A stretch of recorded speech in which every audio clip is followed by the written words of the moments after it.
Boa noite, eu sou o Magno Luiz, esse é o podcast de Cara com o CEO.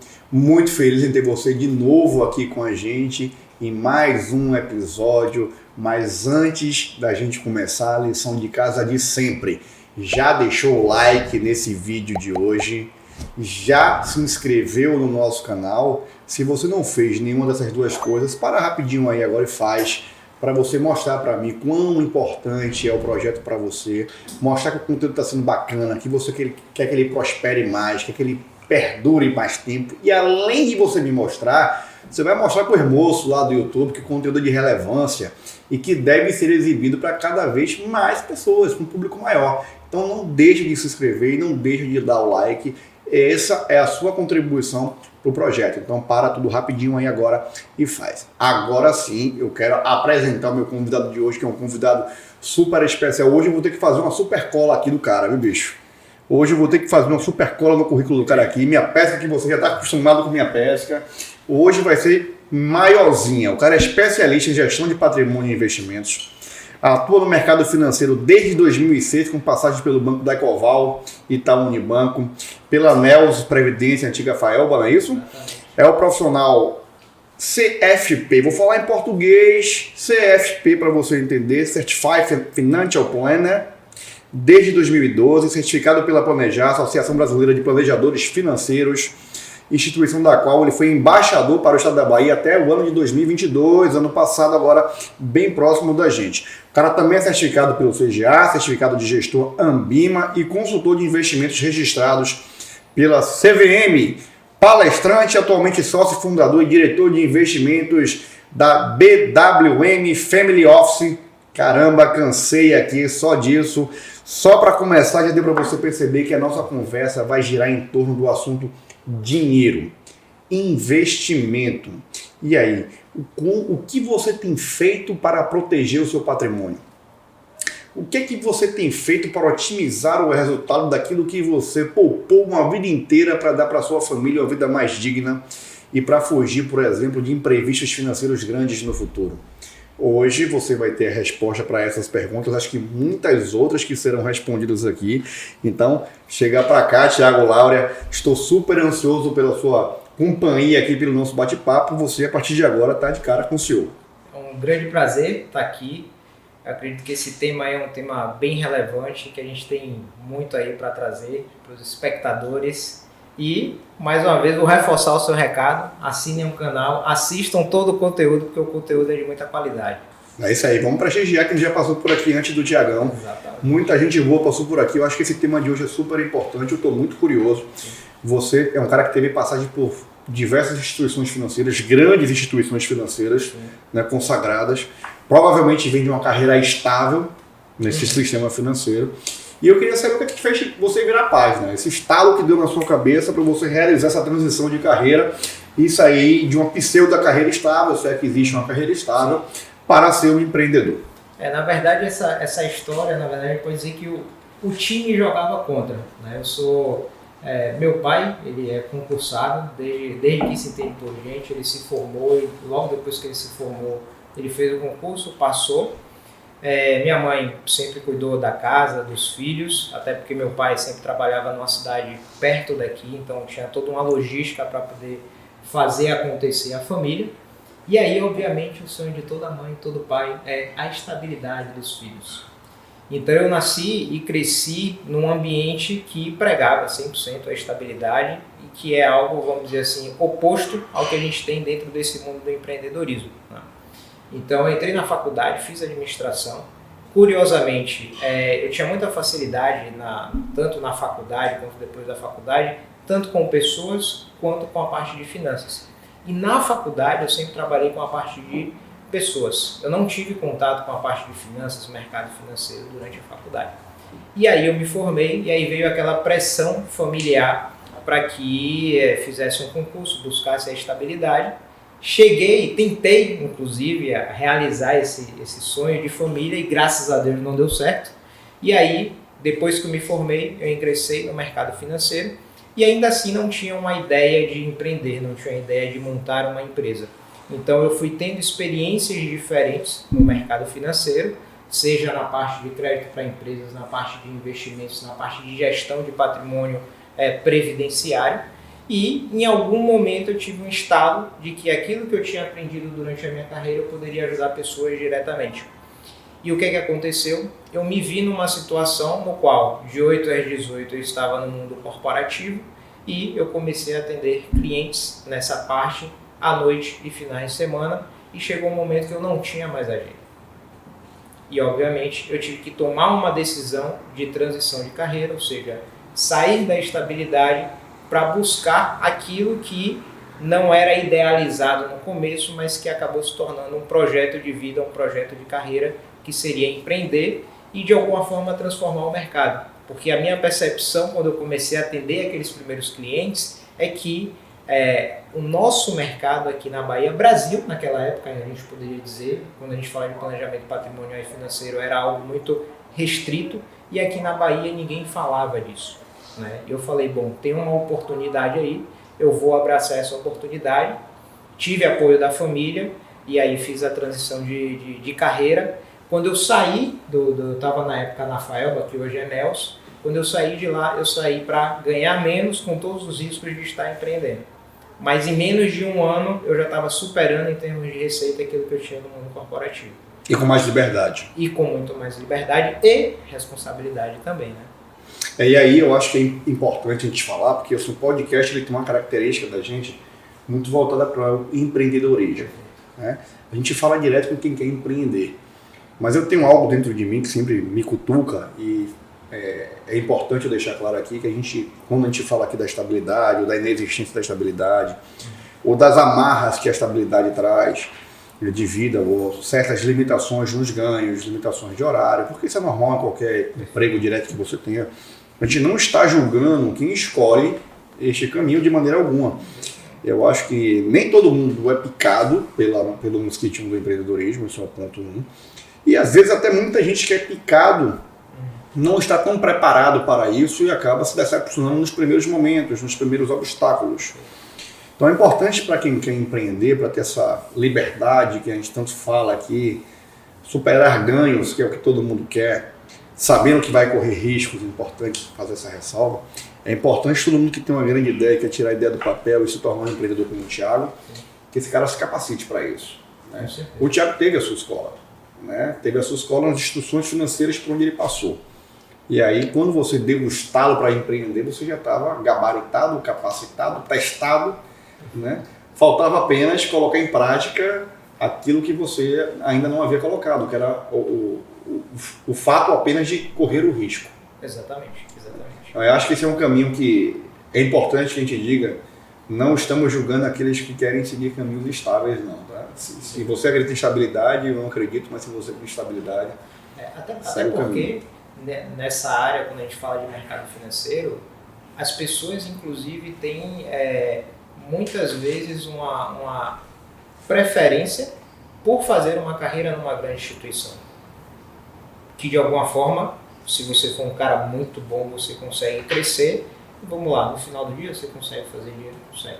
É diferente de empreendedorismo. Enfim, você é familiarizado, a gente sabe, quem empreende, ele vai derivar ali de uma qualidade de vida, de uma possibilidade de geração de receita maior, mas antes de tudo, se ele tiver uma visão, ele vai estar gerando o equity para que lá na frente, eventualmente, ele tenha um valor na mão daquilo que ele construiu, e esse valor vai ser diretamente proporcional ao como ele conseguiu impactar pessoas no meio do caminho. Isso é diretamente ligado. Não existe você ter algo de valor sem você ter impactado quem está à sua volta, seja funcionários, clientes, comunidade, não existe isso, né? Então, isso é muito importante. Isso não é valor, isso é dinheiro, né? Exatamente. Valor diretamente ao que você faz pelo outro, né?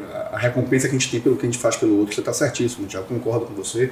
E aí, aproveitar até esse gancho do valor, é importante ver na hora certa essa sua fala, e pesquisando um pouquinho a sua história, eu vi que você desenvolve algumas atividades interessantes que eu não havia até hoje abordado aqui no Pod, que são as atividades voluntárias, né? Por que você decidiu se dedicar a uma atividade voluntária e como é que isso acrescenta na sua carreira, cara? Bom, nesse processo até que eu passei de qualificação e de transição de carreira, seja dentro das instituições e depois das instituições, e que isso de alguma forma foi uma oportunidade para o meu negócio, porque não tinha, vamos dizer assim, nenhum player atuando, você não tinha popularidade para o tema, eu percebi que desenvolver o mercado nesse sentido seria benéfico para todo mundo. E o contexto do voluntariado veio como embaixador da Planejar. Então, para a gente entender, a Planejar é a associação que detém a chancela aqui no Brasil da certificação do CFP, que é o Certified Financial Planner. E qual que era o papel do embaixador? O papel do embaixador era promover os mais altos padrões de qualidade quando a gente está falando de planejamento financeiro nas mais diversas áreas. Você levar também a educação financeira para a comunidade como um todo. Não é à toa que a gente fazia anualmente, a gente participava da ENEF, que é a ENEF, na verdade, a Estratégia Nacional de Educação Financeira, e a gente tinha a Semana ENEF, que eram iniciativas voluntárias que a gente abordava escolas, abordava diversas instituições para poder levar esse tema. E quando eu me certifiquei, eu fui o terceiro certificado aqui da Bahia. Só tinha mais 2 pessoas que eram certificadas. E eu percebi que, olha, a gente tem um mercado aqui para desenvolver, a gente tem uma mensagem para poder levar para as pessoas, né? Então foi aí que eu abracei essa ideia de fazer com que a mensagem do planejamento financeiro, planejamento patrimonial, educação financeira chegasse para o máximo de pessoas possíveis. Porque, por outro lado, aí olhando mais de uma ótica de mercado também, o que é que eu observei muito ao longo desse tempo? Você tinha muitas instituições financeiras que vinham para a Bahia, mas não ficavam. E não ficavam por quê? Porque você não tinha profissionais qualificados, você não tinha profissionais certificados. Então, geralmente, os profissionais eles esperavam uma oportunidade, eventualmente, de estar dentro de uma instituição para se certificar, ao invés de se qualificar e, quando a oportunidade chegar, essa pessoa estar pronta, né? Então, a ideia de abraçar essa parte de voluntariado, de fazer com que essa mensagem se expandisse, foi muito na ideia de que, olha, a Bahia precisa estar no mapa, a Bahia precisa se desenvolver, e para isso a gente precisa trabalhar as 2 pontas. Uma ponta precisa saber que o planejamento e a gestão ela vai ser benéfica, e o outro lado precisa entender que você precisa ter um certo padrão de qualidade para você poder atender clientes e entregar o melhor que aquele cliente pode ter de você, né? Então foi, do ponto de vista macro, foi uma experiência fantástica, né? Eu saí porque realmente eu fiquei durante muito tempo, e na minha visão a renovação ela é sempre positiva, então estava na hora de passar o bastão, e eram pessoas que também já trabalhavam comigo nessa parte de voluntariado, já deram muitas palestras por aí.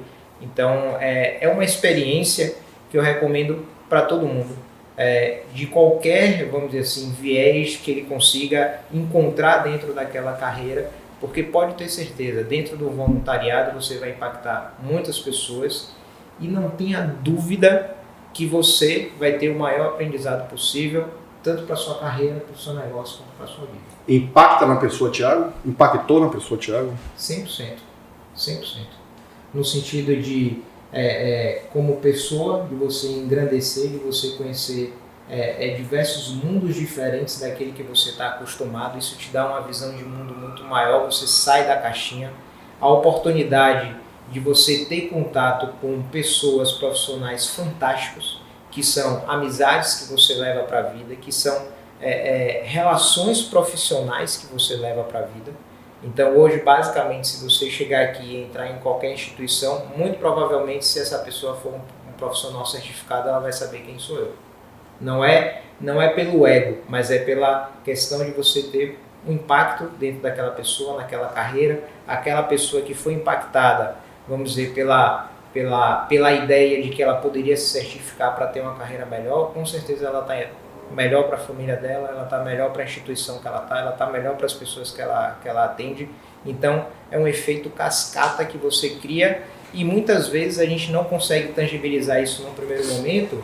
E também, Magno, a gente não consegue ter uma ideia, a gente fala muito de juros exponenciais, mas essas ações têm uma exponencialidade muito maior do que os juros, porque você não tem ideia o quão longe isso pode chegar, seja em termos de impacto, seja em termos geográficos, por exemplo, isso chegar em outras regiões, em outros países, quiçá.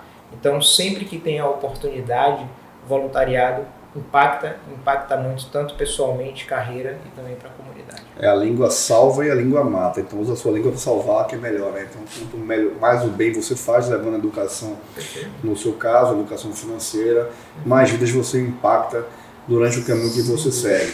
E falando especificamente agora, Tiagão, sobre a sua área de trabalho hoje, que você faz hoje, queria que você contasse para quem está em casa como é que funciona essa sua área de atuação. Conta um pouquinho o conceito do que é o Family Office, né? E como é que surgiu esse conceito aqui no Brasil, né? Historia isso para a gente aqui rapidamente.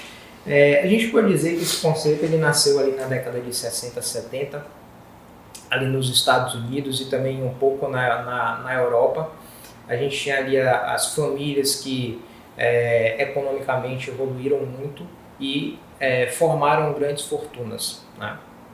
E elas chegaram num momento em que elas sentiram a necessidade de criar uma área, vamos dizer assim, dentro do seu núcleo familiar que fizesse a gestão do seu patrimônio, com um objetivo muito claro de priorizar, antes de tudo, né, o perfil daquela família, os interesses daquela família e a longevidade daquele patrimônio que foi construído. E aí você entra, vamos dizer assim, em aspectos múltiplos que um family office pode ter, mas a ideia central era defender exatamente aquilo que aquela família gostaria para o patrimônio dela, seja em decisões de investimento, seja em decisões de negócio, seja em decisões de investimentos não líquidos, como por exemplo imóveis. Então cria-se ali uma área dentro daquele núcleo familiar para poder gerenciar isso e fazer com que isso permeie por diversas gerações. Esse foi o nascimento. E aí a gente tinha o que a gente chamava de Single Family Office. Essa estrutura, ela simplesmente servia a uma única família. E aí, obviamente, você tem um processo que ele é muito mais restrito, porque você precisava ter tamanho, você precisava, naquela época, inclusive, basicamente você tinha Family Office que eram único exclusivamente de famílias empresárias. Com o tempo, esse cenário ele foi mudando e criou-se o advento do Multifamily Office, ou seja, você tem uma instituição que ela tem uma estrutura tal que ela consegue trazer estrutura proprietária não só para uma família, mas para diversas famílias, né? E aí dentro ainda desse contexto dos Estados Unidos, depois você vê esse processo chegando aqui no Brasil também e evoluindo, ainda que no começo muito voltado isso para instituições grandes que começaram a montar essas estruturas. E cada vez mais, com a evolução da tecnologia, a gente conseguiu trazer um serviço mais diferenciado, vamos dizer assim, diminuindo a régua, tá? Então vamos entender que lá, falando de equivalência, lá a gente estaria falando talvez de uma equivalência de famílias que tinham patrimônio de bilhão. Depois a gente vem centenas de milhões. Então hoje a gente já consegue prover esse serviço, por exemplo, com dezenas de milhões. Então a gente consegue, através da tecnologia, evolução regulatória, a gente consegue fazer com que isso chegue para mais famílias. E aí não necessariamente a gente tem públicos distintos. Você tem a família empresária, sim, você tem a família empresária, mas você também tem, por exemplo, executivos de negócios, artistas, esportistas, profissionais liberais de grande destaque na sua carreira. Então você tem uma multiplicidade maior. Os influencers estão chegando aí também nessa conta aí, né? Eu fiz até um post, deve ter mais ou menos um mês, que os influencers, eles estão, vamos dizer assim, para esse mundo da gestão de patrimônio, muito equiparados, por exemplo, aos jogadores de futebol. Muito novos, fazem fortuna rápida, e vamos parar para pensar, vamos com um influencer que fez ali uma fortuna muito grande, ali está nos 25 anos dele. Esse mundo do influencer, a gente vai ter uma velocidade de transformação muito grande no próprio negócio dele. E a gente está falando de uma pessoa com 25 anos. Vamos parar para pensar que a gente tem um alvo de pegar uma pessoa de 25 anos e fazer com que ela tenha patrimônio e qualidade de vida até 100 anos ou mais. Olha o mega desafio que a gente tem. E a gente tem ali o que a gente chama de um termo em inglês que a gente chama de Sunday Money. Ou seja, é uma fortuna rápida que muitas vezes a gente não tem o dono daquela fortuna preparado para lidar com aquela fortuna.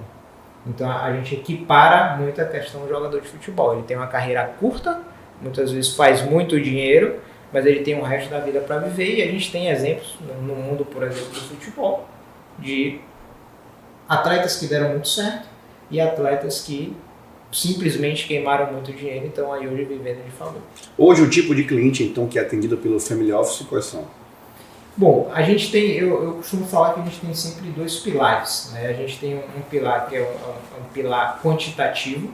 Então, por exemplo, hoje a gente já consegue atender famílias que têm ali dentro de um núcleo familiar um patrimônio a partir de 5 milhões. Então, a gente está falando ali de patrimônio financeiro, né?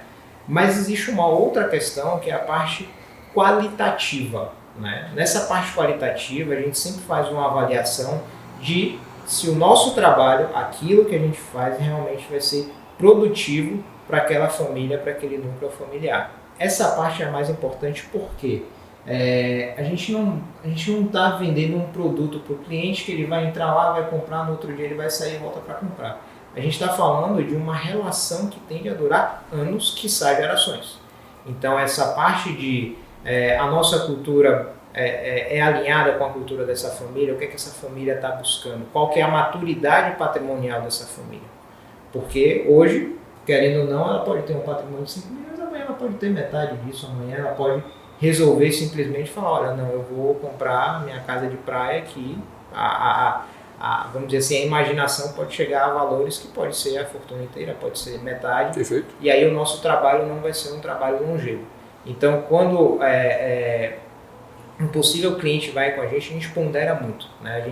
A gente não senta na mesa com o cliente para poder vender, a gente senta na mesa com um possível cliente para entender se há sinergia entre o que a gente faz, o que ela precisa e como que a gente pode fazer isso por um longo tempo. Efetivamente, Thiago, qual é a dor que o Family Office cura? Bom, o Family Office, ele traz, a principal dor é a independência do cliente.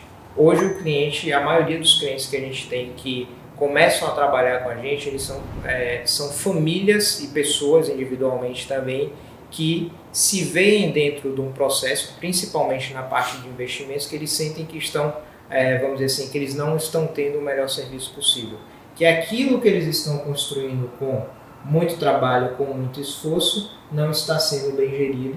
E daí vem também outras preocupações, que é a preocupação geracional, ou seja, de como que eu vou gerir esse patrimônio, quais riscos eu estou exposto, de como que eu posso transferir esse patrimônio com segurança futuramente para os meus filhos. Então, essa é a principal dor. Geralmente parte do investimento e também a gente tem muito essa questão geracional e de relações que precisam ser gerenciadas dentro da família para poder ter, vamos dizer assim, um alinhamento de pensamento daquela família de ter um usufruto sustentável daquele patrimônio. Vamos tentar deixar claro para quem está em casa aqui essa diferenciação, porque a gente tem muita gente trabalhando com dinheiro, muita instituição trabalhando com investimento. Perfeito. Várias profissões voltadas a essa temática, mas nem todas fazem a mesma coisa. Então você vai ter aí Family Offices, Private Bank, assessoria de investimento. Qual é a diferença básica dessa galera? Perfeito. Bom, eu reforço a questão do Family Office. Pensa o seguinte, o Family Office é você contratar uma instituição que ela vai ter uma relação direta com você e vai ter a obrigação contratual de atender única e exclusivamente os seus interesses. Então pensa que você vai ter uma estrutura proprietária que vai te servir em todos os aspectos patrimoniais, seja na gestão de investimentos, seja no planejamento patrimonial, sucessório, tributário, análise de riscos, e vai mediar toda a sua relação com o mercado, lembra, contratualmente, nos seus melhores interesses, no interesse daquela família que está contratando. Então, quando a gente fala de um Family Office, a gente não está falando necessariamente na essência de uma instituição financeira. A gente está falando de uma empresa que vai te prover essa estrutura, essa independência, vai te prover conselho em tomadas de decisões, seja de negócio, carreira e vida. Quando a gente entra para esses dois outros termos, tá? Se a gente pegar, por exemplo, Private Banking, na verdade, a gente entende como um segmento. Tá? Então, vamos entender, se a gente pegar qualquer instituição financeira hoje, seja um banco, seja uma corretora, você vai ter área de varejo, geralmente você também tem um segmento ali intermediário, né? E depois você vem para um segmento de Private Banking. E ali o que tende a se oferecer, na verdade, é diferenciação entre alguns produtos, entre algumas taxas, mas não deixa de ser uma instituição financeira. E quando a gente vem para a parte de assessoria de investimentos, a gente está falando de uma instituição que faz curadoria de investimentos e coloca esses investimentos no mercado de uma maneira consultiva. Mas isso não necessariamente vai se tratar, por exemplo, de gestão de investimentos, mas sim de colocação de produtos de investimentos no mercado. Fazendo um paralelo, né? Você pode, por exemplo, ter uma pessoa que faz a sua consultoria de imagem e estilo, um exemplo, e ela vai te entender com profundidade, entender a sua personalidade, entender a imagem que você quer projetar e vai te orientar e vai te acompanhar na possibilidade, inclusive, de mediar a sua relação com quem vai te prover tudo que você precisa para poder entregar essa imagem, né? E do outro lado você tem, vamos dizer assim, esses provedores. Numa analogia bem simples, você, por exemplo, vai ter uma loja que você vai entrar, você vai ter um vendedor qualificado para lhe dizer as qualidades daquele produto e, eventualmente, ele vai dizer, eu acho que esse produto aqui talvez seja melhor para você. E do outro lado você vai ter a consultora, vamos dizer assim, ou o consultor te orientando em todo esse processo e dizer, olha, essa sugestão que você está dando, o produto é muito bom, mas eu acho que não vai ficar dentro daquele projeto que a gente fez para o cliente. Então, no Family Office, a gente está na analogia como se fosse o consultor de imagem, ou seja, a gente estaria para entender profundamente planos, objetivos, projeto de sucessão daquele cliente, para aí sim mediar todas as relações com o mercado para fazer com que o cliente tenha os seus interesses definidos. Falando de diferença ainda, para a gente ficar nesse campo aí, diferença entre gestão de patrimônio e gestão de investimento, tem? Tem. Na verdade, a gestão de investimento ela é um dos pilares da gestão de patrimônio. Tá? E ainda assim, dentro da gestão de investimento, a gente tem uma subdivisão. Tá? Okay.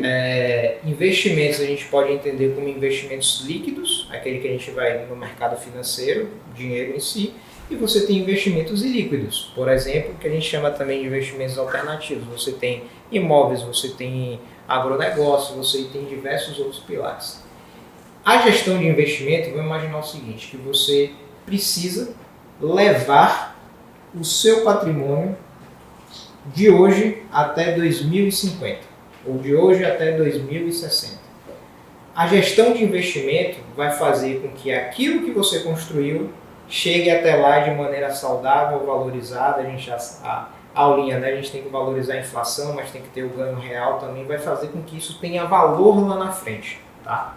E a gestão de patrimônio é garantir que de fato isso vai chegar de maneira segura e que você vai conseguir proteger esse patrimônio ao longo do tempo. Um exemplo que eu dou muito em relação a isso vamos simular aqui uma família que o patriarca construiu um certo patrimônio, porém, e ele está bem gerido, esse investimento está bem gerido, porém, ele não fez uma estruturação de sucessão para esse patrimônio. Ou ele não fez uma estruturação, interna na família dele, de entender se ele vai ter um sucessor, se ele vai ter um herdeiro, se ele simplesmente vai ter alguém que vai sentar no conselho da empresa dele. Então, a gente tem aí exemplos na mídia de brigas de fortunas. Então, se você não trabalha isso, muito provavelmente, se você tiver uma boa gestão de investimentos e não tiver uma boa gestão de patrimônio, mesmo rentabilizando, esse patrimônio não vai chegar lá. Dilui. Exatamente. Vamos lá, vamos falar agora da sua escolha pelo mercado da Bahia. Você escolheu o mercado baiano como foco da sua atuação. Perfeito. E eu queria saber como é que você enxerga o grau de maturidade do estado da Bahia em relação a essa gestão de patrimônio, essa gestão de investimentos. Para mim fica óbvio que isso já está muito comum e sofisticado, inclusive, digamos assim, no eixo Rio-São Paulo. Não digo sofisticado da maneira que é feita, não. Sim. Do entendimento da população. Tá? Como é que você enxerga que dentro do mercado baiano as respostas com relação à aceitação desse tipo de trabalho? Já estamos no estágio de maturidade adequado já? Não, estamos muito longe do estágio de maturidade. Só para contextualizar, sou nascido e criado aqui na Bahia, nasci em Salvador, de uma família que vem do norte e que vem de descendentes italianos, enfim. Mas chegamos aqui na Bahia, sou o único baiano da família, nasci aqui, criado aqui. E de alguma forma, eu sempre enxergo mais uma vez como um oceano azul. Então, se a gente pega o estágio de maturidade, até pela forma, vamos dizer assim, como as famílias constroem fortuna na Bahia, que é ainda vamos dizer assim, de uma maneira muito humilde. Você tem muitos empreendedores que vieram do nada, muitos empreendedores que muitas vezes sequer têm qualquer nível escolar e conseguiram construir fortuna. Até há uma brincadeira que olha, geralmente as pessoas que vêm de fora para tentar prover esse serviço aqui, elas não conseguem, porque elas não falam a mesma linguagem.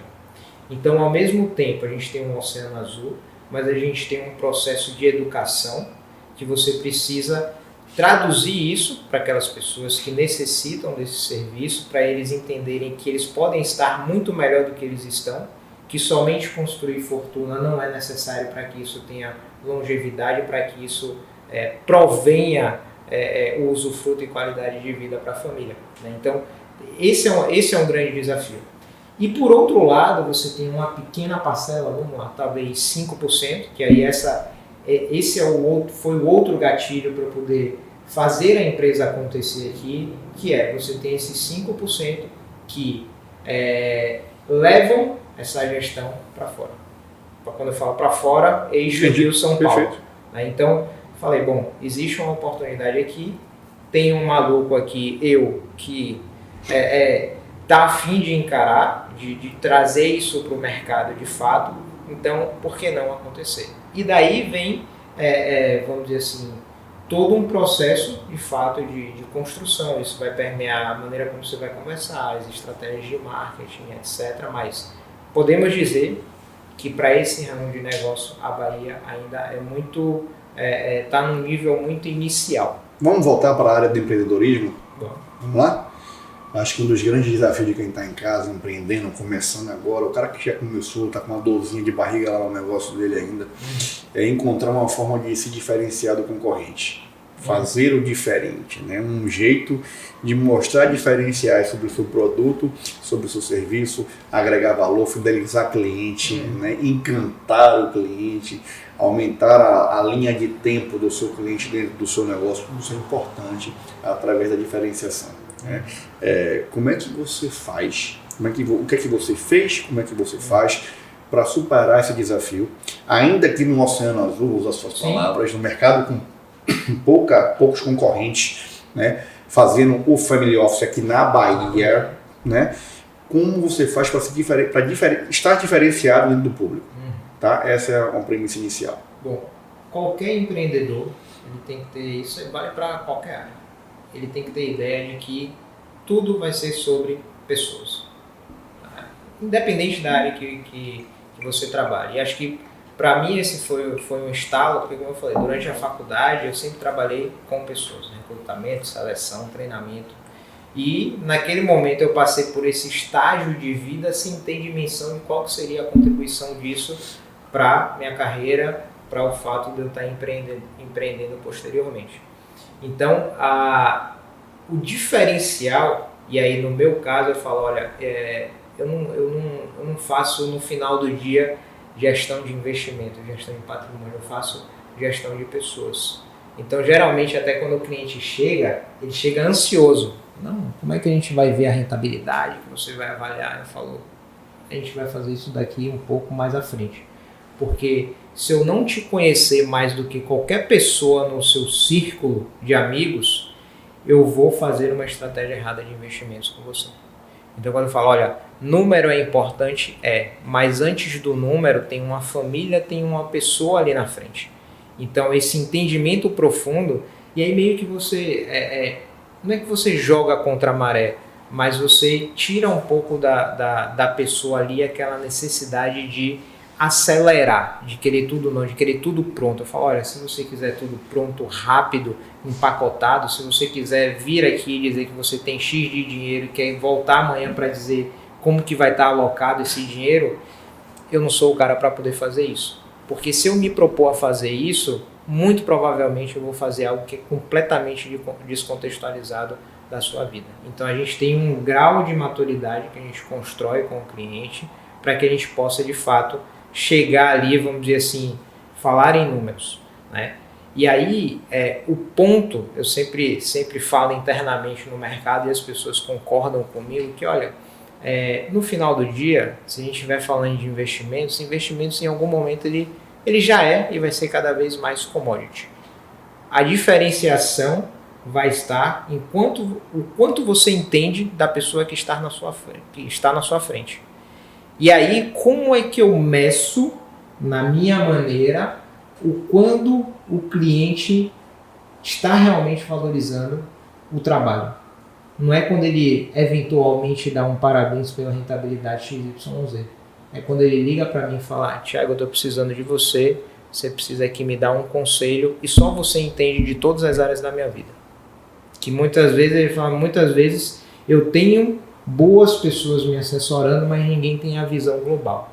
Aí eu falo, poxa, cheguei ali onde a gente poderia chegar e onde a gente pode entregar valor para aquela família, para aquele cliente. É sobre cuidado, não só sobre gestão, né? Perfeito. Gostei. E falando em cuidado, é importante, né? Porque o pouco tempo que a gente está conversando aqui, eu já confundi bastante, acho que a ideia é confusão mesmo, a figura do Thiago Laurea com a BWM. Vocês se confundem numa coisa só, você é a cara da empresa, a empresa está no seu DNA e tem o seu DNA. Perfeito. Isso traz obrigatoriamente, com certeza, uma exigência de que você construa e continue melhorando a sua imagem pessoal diante do mercado para construir a própria imagem da empresa. Perfeito. Tá? Quais cuidados você tem quando o assunto é imagem pessoal? Imagem, quando eu digo imagem, vamos traduzir marca, tá? Sim. Okay. Se você perguntar para qualquer cliente meu, ele vai traduzir a marca BWM, a marca Thiago como uma só, confiança. Tá? E a confiança é algo muito cuidadoso e o meu perfil, inclusive, né, não foi o desafio que eu enfrentei na carreira, mas você percebe que o meu perfil ele é um perfil mais centrado, é um perfil muitas vezes mais analítico, e ele é um perfil que muitas vezes é diferente daquilo que você vê no mercado, que é mais expansivo, é aquele que mais comercial, né? E lá atrás eu falava, não é possível, isso eu tenho que mudar. E depois eu passei a perceber que eu não deveria mudar e que isso é uma vantagem competitiva. E que o perfil de cliente que eu tenho busca isso, né? Ele busca confiança, ele busca discrição, ele busca saber que tem alguém realmente que está cuidando do patrimônio dele, da família dele, da vida dele, como ele realmente está cuidando. Né? Então, foi um processo, vamos dizer assim, de autoconhecimento no meio do caminho, para entender que aquilo era um diferencial e que o mercado compra esse diferencial. Principalmente quando a gente está num mercado que nem o nosso, que é um mercado pequeno, que todo mundo se conhece, que as pessoas querem confidencialidade, entendeu? Então, a marca pessoal, e que se confunde, obviamente, com a questão da BWM também, a palavra-chave é confiança. E vem muito do que a gente fala muitas vezes aqui, Thiago, que a gente fala que para ter sucesso o cara tem que ser de verdade. Né? E aí você detectou no meio do caminho que, tipo assim, poxa, eu não tenho essa característica, achava que essa característica era fundamental para ter sucesso no negócio, tinha que ser mais expansivo, eu tinha que ser mais comercial, mas depois não, eu tenho que ser eu mesmo. Né? Eu não tenho que usar máscaras, eu tenho que ser de verdade. E aí você construiu a sua marca pessoal sobre a própria figura, a verdadeira figura do Thiago. E deu certo. E eu acho que essa é uma dica importante para quem está em casa e que muitas vezes acha que a gente cria um personagem, que esse personagem vai ser o querido, né, do cliente, vai ser o querido do comércio, da comunidade. Não, você tem que ser você mesmo. Exatamente. Você tem que ser você e você tem que encontrar formas de como essa sua vantagem pessoal, essa sua imagem pessoal se conecta com sua carreira, com o seu negócio. Show de bola. Sempre vai ter espaço. Eu falei aqui algumas siglas com você logo no começo do programa, vou até pescar de novo aqui. CFP, CGA. Explica para quem está em casa o que são essas certificações, como é que isso influencia diretamente na qualidade do trabalho, da gestão do patrimônio e na atuação do consultor que tem a certificação. Maravilha. O mercado financeiro ele funciona muito à base de certificações. Tá? Então você tem certificações desde quando você vai entrar para fazer funções básicas em um banco, tá? E aí você vai tendo essa gradação. Mas vamos falar dessas duas, do CFP e do CGA. O CFP é uma certificação global que foi criada nos Estados Unidos, tá? Para difundir os patamares mais elevados de temas relacionados ao planejamento financeiro e patrimonial. Tá? Então, Certified Financial Planner, se você chegar hoje na Alemanha, o pessoal vai saber o que é. Se você chegar hoje no Japão, eles vão saber o que é. Na Índia, vão saber o que é. Nos Estados Unidos, vão saber o que é. Em qualquer lugar do mundo. Obviamente que quando você tira essa certificação, você está habilitado dentro daquela jurisdição, até porque você tem diferenças regionais que você vai precisar estudar para tirar a licença ali dentro daquela região. Então, para você ser um profissional CFP, e esse estalo na minha carreira veio depois que eu já tinha tirado algumas certificações de especialista em investimentos, ou seja, mais voltada para a área de investimento, o CFP ele simplesmente abriu completamente o horizonte e que isso se conecta direto com o que a gente entrega para o cliente hoje em dia, que é, para você tirar um CFP, você vai ter que, obviamente, conhecer de investimentos, mas você vai ter que conhecer de planejamento sucessório, você vai ter que conhecer de planejamento tributário, você vai ter que conhecer de planejamento familiar. Então você entrega essa multiplicidade e a partir dessa multiplicidade você eleva seu padrão de entrega para o seu cliente. Tá? Inclusive, hoje, para que se tenha noção, você tem profissionais CFPs advogados, você tem profissionais CFP contadores. Então, quando você tem essa visão mais ampla, você consegue entregar um trabalho de muita qualidade para o seu cliente. Lembrando que todo mundo que tem essa certificação sabe, você tem ali o princípio da competência. Tá? Então, quando um cliente vem para mim e eu desenho um planejamento patrimonial para ele, eu levantei ali todas as necessidades, por exemplo, que ele tem de um planejamento sucessório. Olha, você precisa talvez constituir um arrojo patrimonial, a gente precisa fazer um processo de doação de cotas em vida, etc. Beleza, identificamos isso, o cliente se beneficia disso, tem economia tributária. Para onde que a gente vai agora? A gente vai para o profissional de competência. A gente vai minimamente sentar com um advogado e a gente vai sentar com um contador para poder fazer isso acontecer na prática, trocando sempre as figurinhas. Né? Então, o profissional CFP ele tem a visão ampla, consegue identificar todas as necessidades do cliente e consegue mediar essa relação e os melhores interesses do cliente no mercado. E aí a gente vem sempre para algo que é, vamos dizer assim, uma dúvida para o público em geral. E quem é que pode fazer gestão / consultoria de investimentos? Aí a gente vem para outra certificação que é o CGA, tá? Que é o Certificado de Gestor de Investimentos, ANBIMA. A ANBIMA hoje, que é a Associação dos Bancos de Investimento, enfim, a gente tem ali diversas instituições que tem ali dentro da ANBIMA um padrão de autorregulação do mercado, e ficou convencionado que a ANBIMA é quem vai certificar as pessoas no mercado como gestor de investimento. Então, hoje, aí não é uma questão de distinção, é uma questão de habilitação.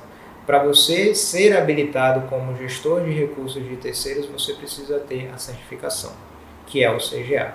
E aí você vem, obviamente, num grau de profundidade, especialidade dentro do mundo dos investimentos, que aí é bem maior do que você, por exemplo, tirar uma outra certificação, que é o CEA, que é especialista em investimentos.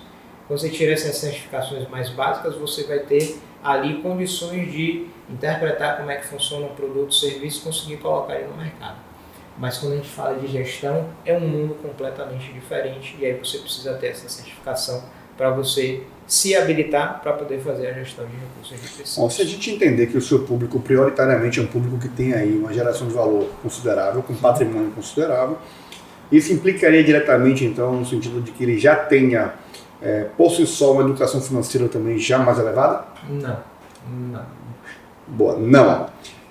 Como é que você faz no seu trabalho como consultor, o seu trabalho de gestão de patrimônio, gestão de finanças, para adequar junto com este movimento a questão de educar financeiramente o seu cliente que ainda não tem um grau de educação financeira adequado? Exatamente. Então, como a gente já falou, já citou inclusive aqui, a parte educacional ela vem inclusive antes da pessoa ser cliente, dela entender como as coisas funcionam, de que eventualmente ela tem essa necessidade, de que ela pode melhorar a gestão do patrimônio, então começa antes.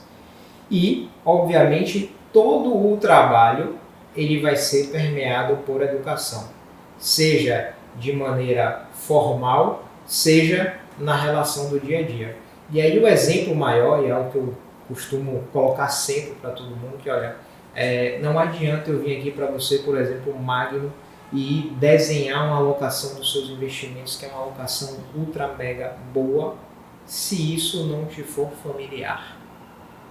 Porque as pessoas, muitas vezes as pessoas não realizam que uma boa gestão de investimento, ela deve ser acompanhada primordialmente pela boa gestão do investidor. Então, se eu não gerencio conhecimento, se eu não gerencio expectativa, o que vai acontecer? O investidor que está do outro lado, ele não vai conseguir levar esse portfólio na longevidade e colher todos os frutos que esse portfólio tem que colher.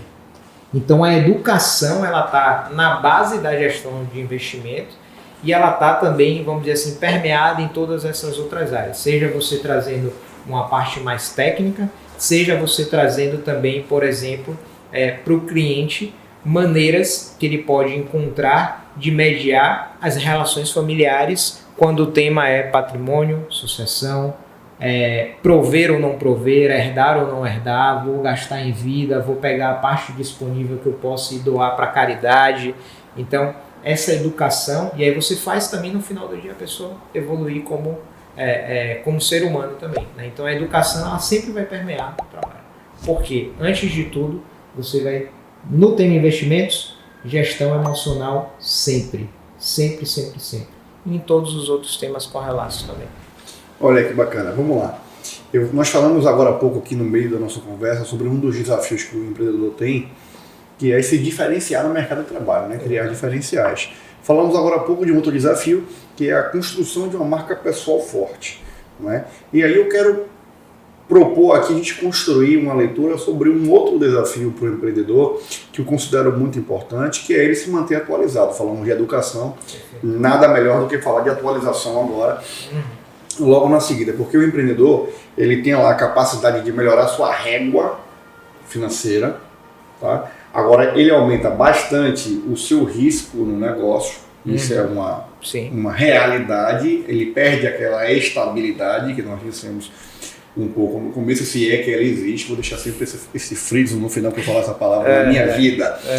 E esse empreendedor ele vai ter cargas extensas, até muito maiores do que ele já teve durante toda a vida dele de trabalho, né? Ele tem que fazer prospecção de clientes, retenção de clientes, entrega de resultado. Na grande maioria das vezes, no começo de uma operação, a gente defende no gol, é o zagueiro, troca a lâmpada, cruza, faz um gol de cabeça, sai correndo pra frente, é o juiz do jogo. Então assim, a gente tem que ser multifacetário no negócio de empreendedorismo, tá? E esse cara ele tá com pouco tempo. Esse cara ele tá exausto, ele tá esgotado, mas ele precisa entender que ele precisa se manter atualizado. Eu vou trazer isso um pouquinho para a sua área, para entender como é que você se mantém atualizado, porque eu acho que o ramo financeiro é bem volátil, né? Ninguém quer perder dinheiro. Se você vacilar e não tiver bem capacitado, atualizado com as mudanças que têm acontecido diariamente no seu negócio, você pode fazer um cliente seu perder uma quantia relevante. Perfeito, exatamente. Como se manter atualizado com tantos desafios? Bom, para quem trabalha, acho que para todas as áreas, mas para quem trabalha especificamente com o mercado financeiro, com dinheiro, com gestão de patrimônio de investimentos, o estudo faz parte do trabalho. Então você precisa ter tempo carimbado. Não importa, 10 horas da noite, 5 horas da manhã. Se você não estudar, você vai ficar para trás. Não existe essa opção. Tem que estar dentro do estilo de vida a pessoa não só gostar, mas valorizar que o estudo vai te trazer resultado ao longo do tempo. Porque senão você vai ficar para trás. Isso aí é algo, vamos dizer assim, claro e certo. Transformações gigantescas que estão acontecendo no mundo dos investimentos, gestão quantitativa, algoritmo, programação, tudo isso já faz parte do mundo dos investimentos. Então, aquele que não vai se atualizando, inclusive as próprias certificações já estão se atualizando nesse sentido. Então, quem não tiver isso como um estilo de vida e incluir isso como ali um bloquinho do seu trabalho, obviamente fica para trás. E aí, você tem que gostar do que faz. Você tem que gostar do que faz. E essa forma de atualização, ao contrário, vamos dizer assim, muito do imaginário do público, muitas vezes não está em livros que a gente tem que contribui muito com o público final, né? Que são livros mais comerciais. Geralmente são leituras mais densas. E é engraçado que muitas vezes a gente valoriza muito a questão do científico, a gente valoriza muito a questão da validação. E eu não vejo isso sendo valorizado no mundo dos investimentos. Então, você tem sim produção acadêmica, você tem produção acadêmica que tem validade na prática e você precisa estar se atualizando em relação a isso. Então, você tem periódicos importantes, você tem artigos importantes que você consegue acessar e ler. Não é tão, vamos dizer assim, palatável para as pessoas de um modo geral, porque invariavelmente vai ser em inglês, e invariavelmente você vai ter uma parte de cálculo que vai ser relevante. E um outro aspecto que para uma pessoa que está dentro de um contexto de gestão de patrimônio, não é só investimentos. Vamos imaginar, MP 1171, como é que vai ser a tributação de investimento no exterior? Você tem que saber. Não é? A alíquota agora de doação no estado da Bahia não é mais 3,5, agora é 5. Você tem que saber. Se você não souber, porque isso vai mexer, a mudança de legislação mexe hoje com as decisões que você vai precisar tomar com o seu cliente e com as decisões que você já tomou junto com ele. Então você precisa realmente ter isso incorporado na rotina, senão você não consegue acompanhar um padrão de qualidade de atendimento junto com o seu cliente. Perfeito, perfeito. E aí, traduzindo o que o Thiago falou para você que está em casa sentado no sofá, que já está acabando sua caneca aí hoje, é que capacitação é obrigação. Tá? Não adianta você ficar jogando a culpa toda hora no colega, jogar a culpa no cônjuge, jogar a culpa no funcionário, porque eu não tenho funcionários capacitados, porque a mão de obra do meu estado é ruim, né? Porque na minha área de negócio eu não consigo encontrar mão de obra especializada. E você querer o tempo inteiro encontrar pessoas capacitadas ao longo do seu caminho, se você não se dedica e se você não tem tempo para se capacitar. Então, para tudo que você está fazendo quando acabar esse podcast aqui agora, vou fazer um desafio. Se matricula no curso online, aí gratuito que seja para começar, e me manda aqui nos comentários o que você está fazendo da vida, o que você fez para poder mudar. Porque não dá para ficar só reclamando e tem tempo para rede social, tem tempo para o videogame, tem tempo para o baba na rua com os amigos, tem tempo para cerveja no final de semana, mas não tem tempo para se capacitar. Bom, vamos deixar desculpa esfarrapada de conversa fiada e vamos começar a botar a mão na massa, porque capacitação é a obrigação do empreendedor, não é isso, Thiago? 100% obrigação, e eu venho de uma época, acho que isso já mudou um pouco, mas da época que as pessoas tinham na mente que, olha, vou terminar a faculdade e pronto, acabou, agora eu vou viver a vida. Aí depois você vê, não, vou terminar a faculdade e vou fazer qualquer MBA e tá tudo certo. E não tá. Você nunca vai parar de estudar. Não existe parar de estudar, né? Isso sendo parte técnica, sendo parte comportamental, esse é um processo de evolução que no final beneficia a você mesmo. Existir até existe, se você quer acreditar que existe, mas você vai viver uma vida medíocre, se é isso que você quer, então Perfeito. Você para e se condena, né, a viver na mediocridade. Exatamente. Eu gosto de coisas maiores e continuo estudando, assim como o Thiago aqui. Exatamente. Bom, o tempo passou muito rápido, né? A gente começou a o tema foi tão interessante, uma novidade aqui pra gente, que o tempo exauriu em 1 hora, se passou aqui em minutos, muito aliás, foi redundância, claro, tem minutos, né, gente? Para fechar nosso bate-papo, tem uma pergunta clássica aqui, que é a pergunta crucial do podcast, a marca do podcast, ela sempre é a última pergunta, eu queria fazer isso para você agora. O que é sucesso para Thiago Laura?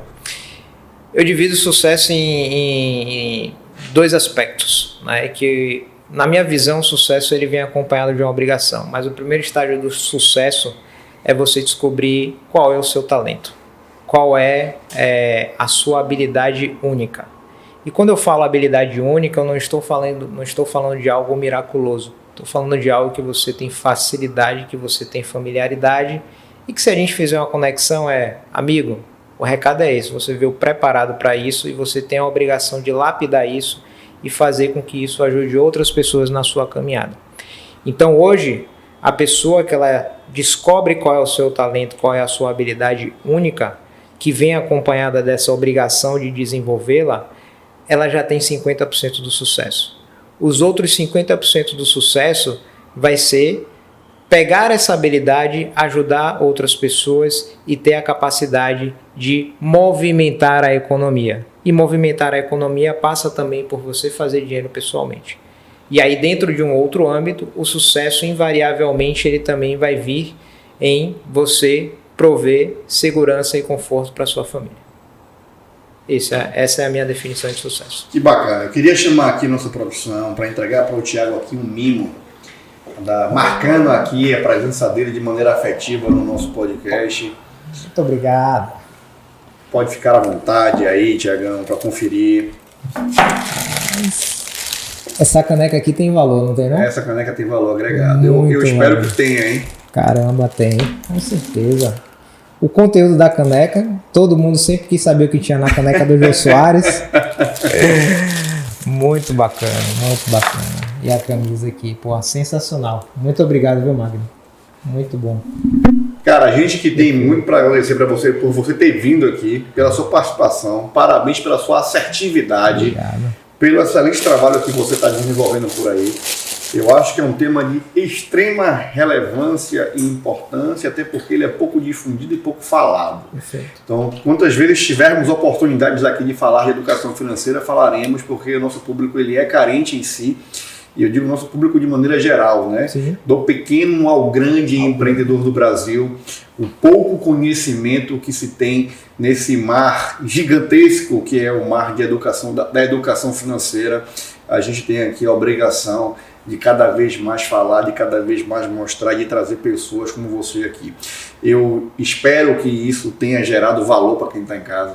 Eu espero que isso tenha gerado insights importantes para quem está em casa, para quem já pensou, né, para quem já tem o patrimônio para fazer isso, mas principalmente para aquele que ainda não tem. Também. Para que ele comece a construir na cabeça dele a necessidade de se educar financeiramente e se capacitar e se preparar para ter este patrimônio, já pensando no futuro próximo em fazer aí uma projeção de gestão financeira, de gestão de investimentos, de gestão patrimonial com o Family Officer, de repente lá na BWM com você. Quem sabe? Então, Thiagão, foi muito importante para a gente aqui a sua participação. Foi bom para você? Se foi bom para você, deixa aqui os comentários para a gente entender quão bom foi isso, quão bom foi essa apresentação de hoje, esse podcast de hoje. Eu falei que o conteúdo era de altíssimo nível e foi de altíssimo nível. Se você no comecinho não se inscreveu no canal, se inscreve agora no canal, fortalece o projeto, dá o like no vídeo. Aliás, compartilha para aquela pessoa que você entende que precisa ter mais educação financeira. Vamos gerar insights na cabeça dela agora. Manda para todo mundo da sua agenda que você vai passar o dedinho agora e vai ver que está precisando se capacitar mais na área financeira. Se já me segue lá no Instagram, ótimo. Se não segue, dá lá o @MagnumLuiz com 2 S. 2 S porque o S é de sucesso e eu gosto de sucesso em dobro, Thiago. Então, vem pra cá. Obrigado por ter participado com a gente. Vamos voar. Thiagão, obrigado. Obrigadão aí. Foi um prazer, viu, Magno? Tamo junto.